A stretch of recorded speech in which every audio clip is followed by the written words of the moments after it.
Então isso daí, esse K que está aqui, né, é K0 ao quadrado mais K1 ao quadrado mais K2 ao quadrado até KD menos 1 ao quadrado. Né? É um vetor, é a norma desse vetor ao quadrado.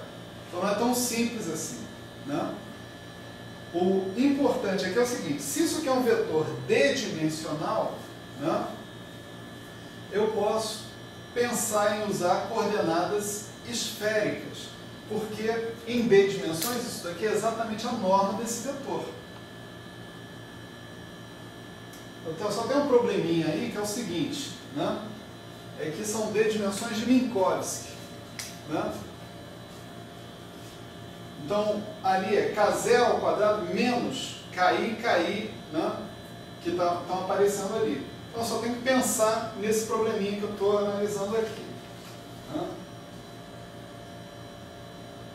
Então, o próximo passo aqui, né, é pegar a parte espacial, vamos dizer assim, desse vetor e tratar a parte espacial em coordenadas esféricas. Certo? Coordenadas hiperesféricas, porque são coordenadas esféricas no espaço d-1 dimensional. Né?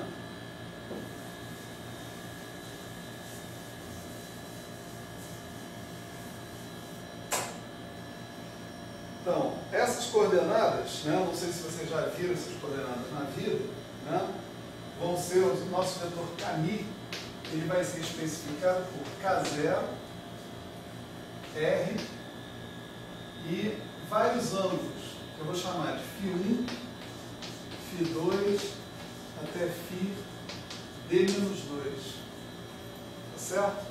Pensa que em 3 dimensões espaciais, né, a gente tem esse cara chegando a φ1, φ2, né, que seria θ e φ. Né? Tá certo? Em 3 dimensões é φ2. Digamos, em 4 dimensões eu cheguei em φ2. Então é d-2. Né? O último ângulo vai ser d-2 dimensões. d-2 ângulos. Né? As coordenadas esféricas, elas são definidas com essas fórmulas aqui. Ó. K1, eu não faço mudança de variáveis por K0, deixo K0 quieto. Né? Então eu tenho K1 é R cosseno φ1, K2, R seno φ1, cosseno φ2, K3, R seno φ1, seno φ2, cosseno φ3, até Kn-2, que vai ser R seno φ1, seno φ2, seno φ d-3, cosseno φ d-3, desculpa, d-2, e o Kn-1 vai ser R seno φ1, seno φ2, seno φ d-3, seno φ d-2. Certo?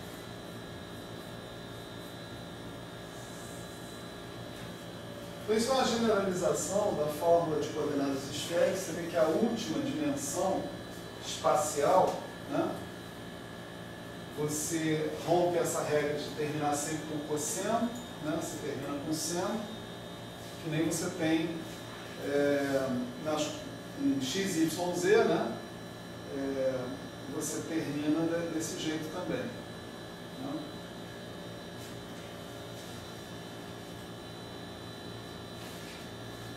Bom, aí é um longo trabalho, né, mas você pode observar o seguinte, né? A definição dessas coordenadas é 0 menor igual que r menor que infinito, são as faixas de valores deles, 0 menor que φ1, φ2, φd menos 3 menor que π, certo? Então esses são ângulos polares, né?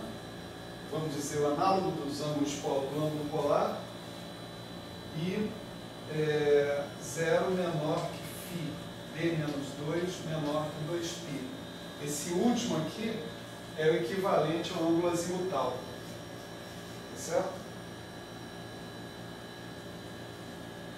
Para ter analogia com as coordenadas esféricas, né? A primeira coordenada seria o eixo Z, né? Nas coordenadas esféricas. É R cosseno θ, né?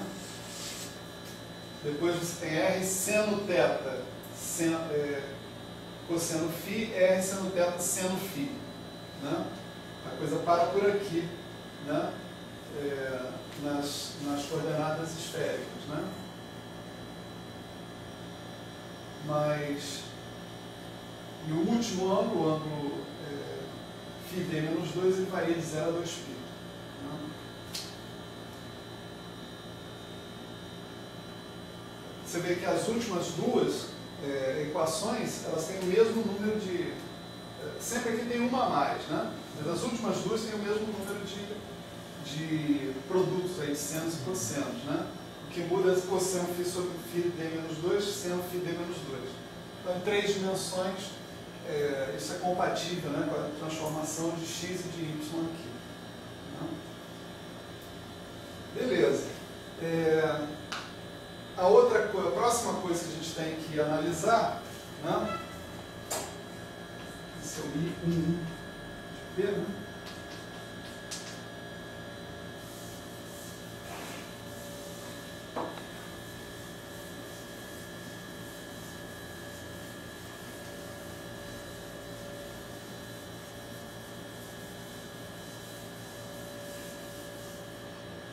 É o jacobiano, né? O DDK, né? O elemento de linha, né? Isso é uma conta que pode ser feita, ele vai ser DK0, porque eu não fiz transformação nenhuma nessa coordenada. Vou ter R elevado a D menos 2. Eu vou ter DR, né? E aqui eu tenho seno de φ1 elevado a D menos 3, dφ1, seno de φ2 elevado a D menos 4, dφ2, isso vai prosseguindo assim, até eu ter seno de φ3, φd menos 3, d φd menos 3, e o último ângulo, que é o análogo do ângulo azimutal, é dφd menos 2, não tem seno nenhum colocado nele. Então aqui tem a potência 1, aqui tem a potência 0, né? No seno. Certo? Uma maneira de resumir isso aqui, né, é dizer que isso aqui é o seguinte: R elevado a D menos 2, produtório K igual a 1 até D menos 2, de seno de φK elevado a D menos 2 menos K, dφK, dk0, dr. Certo? Então, essas são as coordenadas hiperesféricas, né? Então, ali os jacobianos correspondentes, né? Tá certo? Então, o K aqui avança até ele ser D menos 2 e, portanto, o último cara, que é o φd menos 2, não tem seno nenhum, conforme a gente está vendo aqui. Né? Bom, observa, né, que aqui, como a gente fez antes, o K2, né, ele é K02 menos R2. Portanto, essa integral que está aqui, ela não envolve, né, foi isso que eu consegui, nenhum ângulo desses. Tá certo? Não envolve nenhum ângulo φ1, φ2, φ3 até φd menos 2, ela não envolve nenhum deles. Portanto, eu posso fazer a integral sobre os ângulos de maneira absolutamente geral. Tá certo? Para essa integral que está aqui. Como é que vai ser isso? Eu tenho uma fórmula que me diz o seguinte: integral de 0 a π, de seno de θ elevado a n dθ, é raiz de π gama de n mais 1 sobre 2 sobre gama de n mais 2 sobre 2, tá certo? Gama é a função gama de Euler. E eu posso usar essa fórmula que está aí para fazer cada uma dessas integrais. Integral de seno de φ1 d menos 3 sobre d em relação a dφ1, seno de φ2 d menos 4 em relação a dφ2 e assim por diante. Tá certo?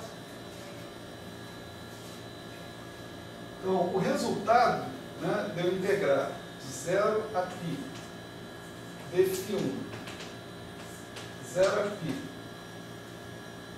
dφ d menos 3, de 0 a 2π dφ d menos 2, o produtório k igual a 1 até d menos 2 do seno de φk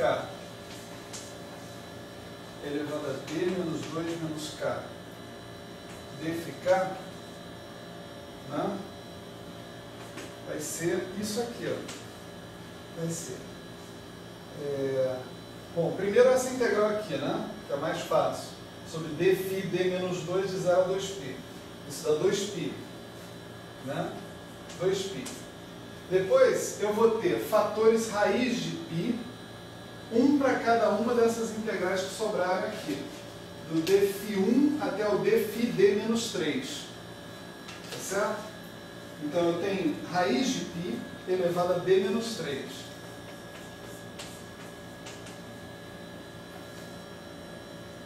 Certo?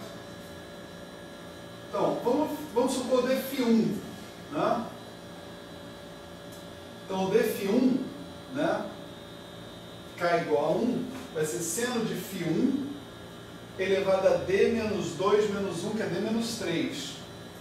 Então, eu tenho que substituir n igual a d menos 3 aqui. Então, eu tenho d menos 3 mais 1 sobre 2, d menos 3 mais 2 sobre 2. Então, d menos 3 mais 1 dá d menos 2 sobre 2, e aqui dá d menos 1 sobre 2. Então, eu vou ter raiz de π, gama de d menos 2 sobre 2, dividido por gama de d menos 1 sobre 2. Vamos para a próxima. Para o seno de φ2 elevado a d menos 2 menos 2, que é d. Então eu vou ter n igual a d. Então eu vou ter gama de d mais 1 sobre 2 sobre gama de d mais 2 sobre 2.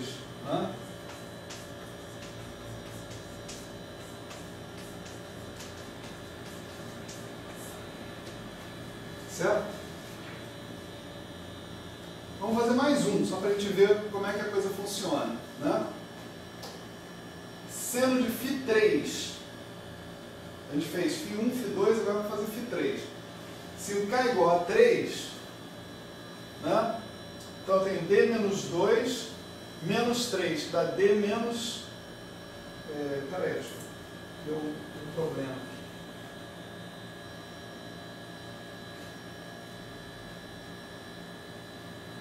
Não, errei bonito. Vamos voltar aqui para o φ2, tá?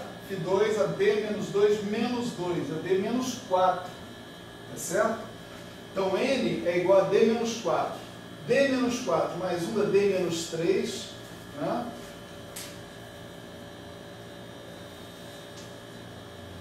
e d menos 4 mais 2 dá d menos 2, certo?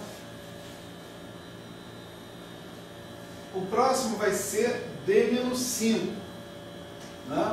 N é igual a d menos 5. Então aqui vai ficar gama de D menos 4 sobre 2, gama de D menos 3 sobre 2.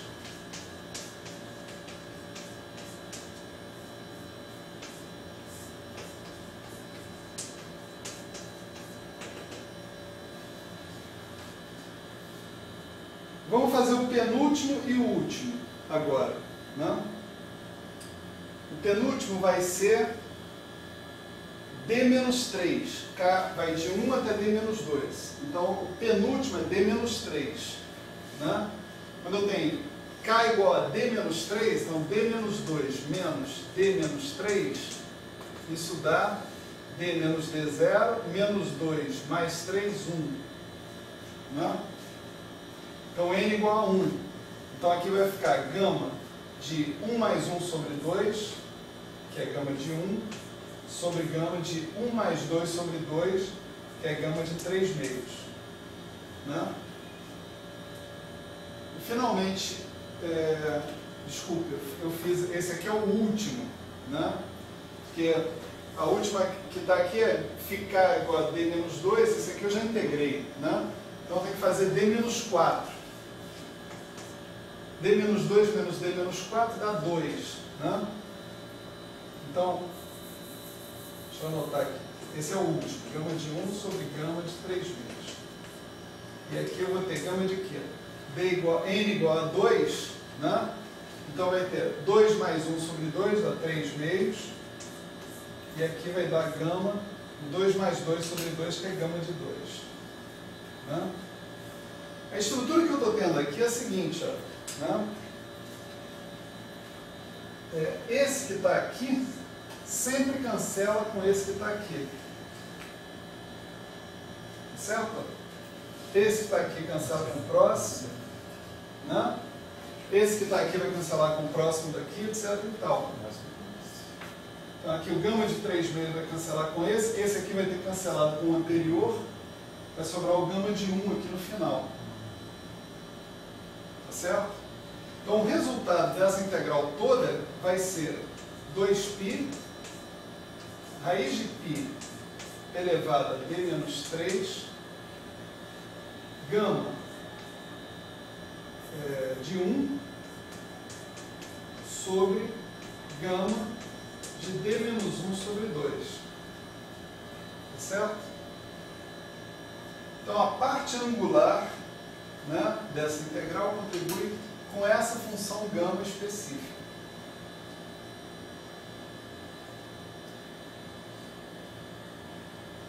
Tá certo?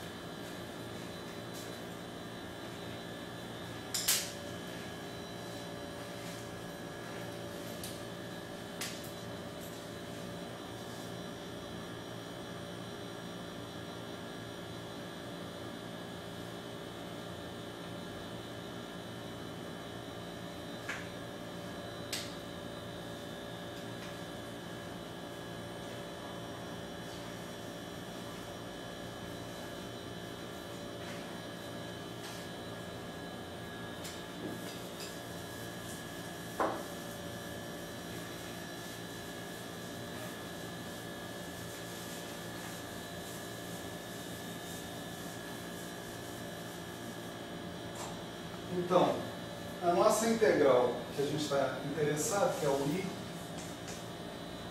1 de P, né? Eu vou anotar o que está aparecendo ali, né? Ela vai ser 2π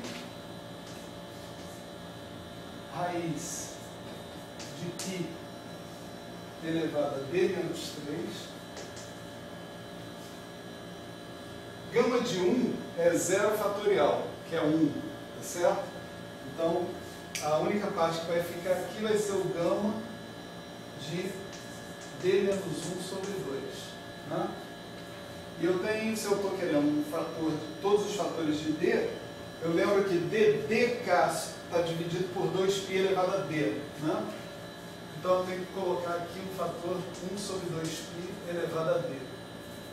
Depois a gente pega esses fatores aqui de π e tal e coloca todos juntos.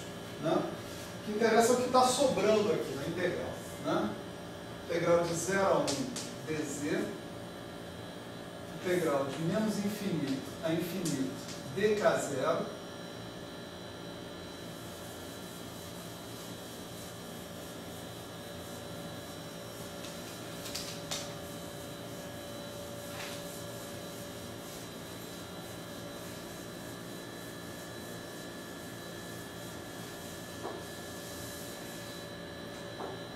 menos infinito a infinito dk0, integral de 0 a infinito de dr, r elevado a d menos 2, esse é o jacobiano da mudança de coordenadas para variáveis esféricas, coordenadas esféricas, né? E aqui embaixo a gente vai ter k0 ao quadrado, né? Menos r2 mais o termo que está aparecendo aqui, P2Z menos M2, 1 menos Z.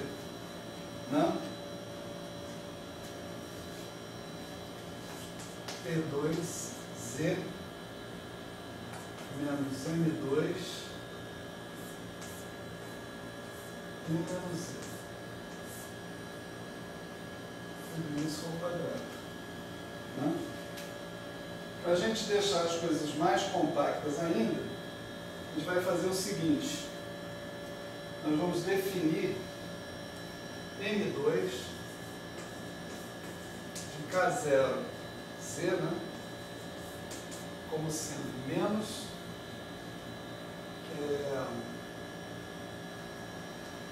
K02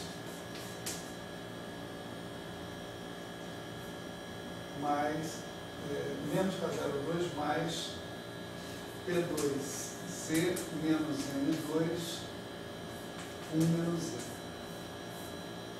Certo? Em relação à integral sobre R, né, esse cara não envolve R. Né?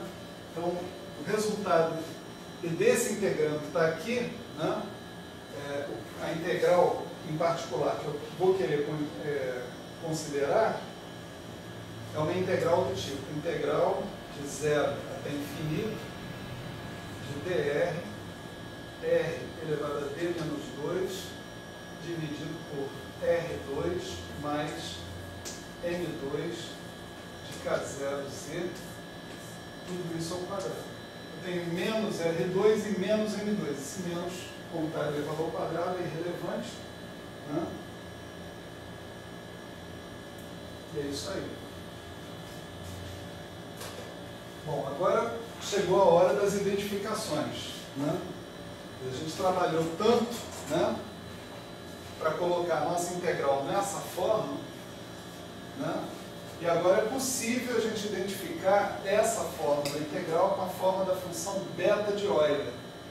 A função beta, vou definir ela aqui, mas ela é escrita em termos de funções gama. Né? Vou lembrar para vocês como é que é a fórmula da função beta. Né? A b de xy, isso é, gama de x, gama de y sobre gama de x mais y. Certo?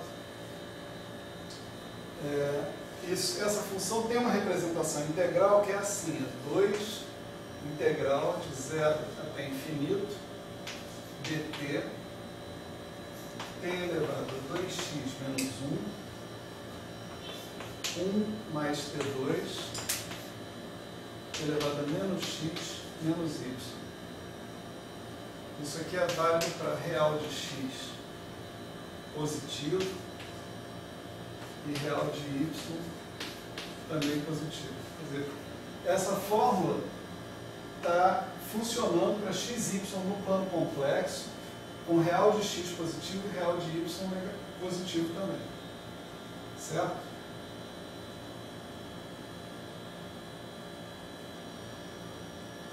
Bom, eu posso colocar essa representação integral numa outra forma conveniente.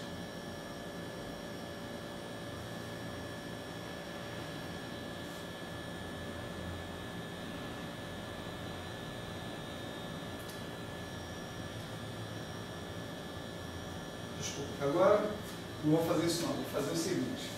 Vou pegar isso que está aqui e tentar passar para aquela fórmula que está lá. Aquela fórmula que está lá. São 8h05, eu acho que mais uns 10 minutos a gente consegue fechar pelo menos essa conta aqui. Tá certo? Essa conta já seria importante a gente fechar. Aí a gente deixa para a aula que vem.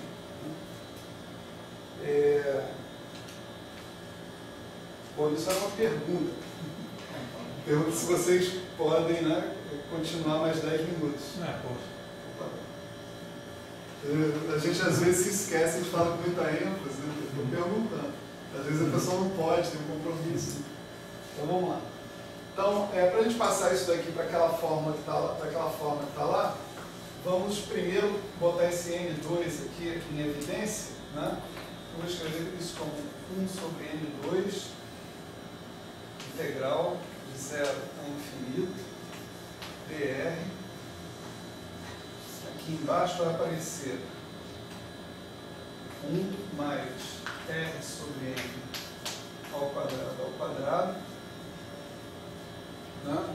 Então a variável legal vai ser r sobre m. Né? Então eu quero colocar aqui dr sobre m, portanto eu tenho que multiplicar por m. Né? E eu quero ter r sobre n elevado a d menos 2. Né? E, portanto, eu tenho que multiplicar por m elevado a d menos 2 também. Né?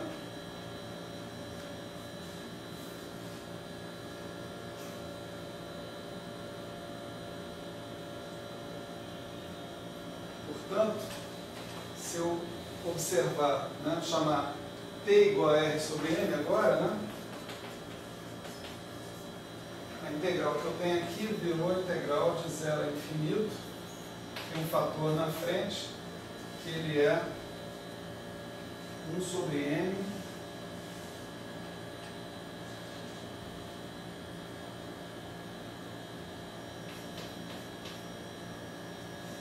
sobre n2 elevado. Está difícil.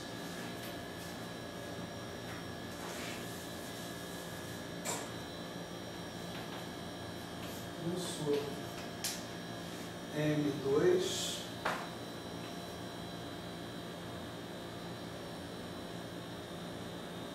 aqui m vezes m elevado a d menos 2 vai ser m elevado a d menos 1, né? E isso aqui é a mesma coisa que m2 elevado a d menos 1 sobre 2, né? Então se eu quiser colocar esse cara aqui, eu tenho que ter m2 elevado a 1 menos d menos 1 sobre 2. Né? E eu cheguei no integral de 0 a infinito dt t elevado a d menos 2, 1 mais t 2 elevado ao quadrado.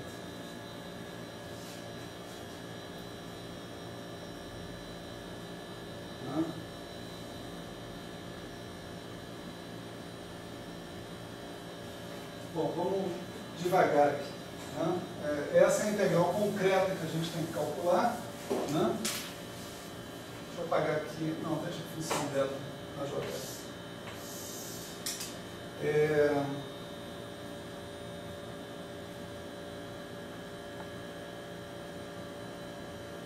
Se eu fizer x,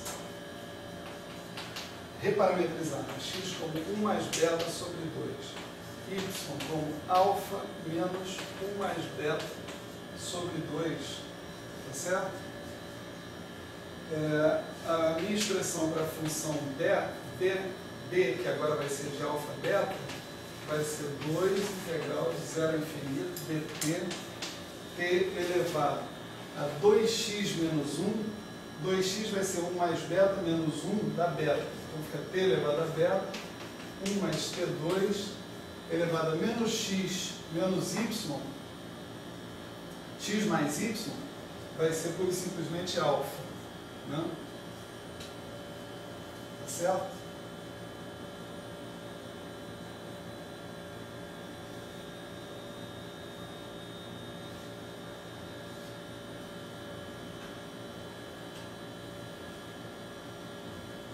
Então, daqui a gente pode observar, né, que a expressão que a gente está interessado é a expressão na qual beta é igual a b menos 2 e alfa é igual a 1 mais t sobre 2. Né? Então, o resultado disso daqui vai ser gama de x, que é 1 mais beta sobre 2, gama de y, que é alfa menos 1 mais beta sobre 2, dividido por gama de x mais y, que é o gama de alfa. Né? Tá certo?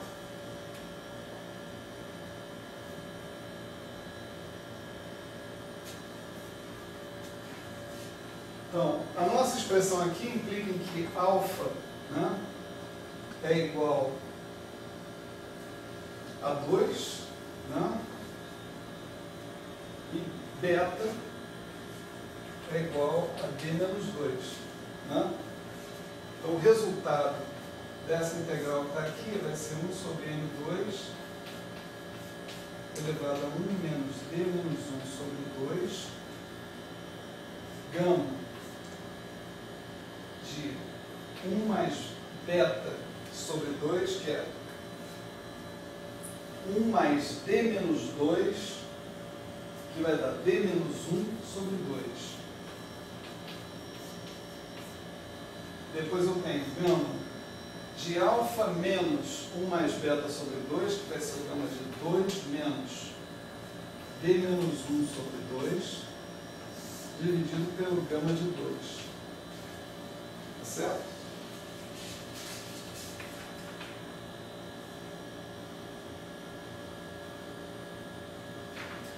Essa expressão aqui, você tem que lembrar que o M2 ainda depende de K0 e Z, tá certo?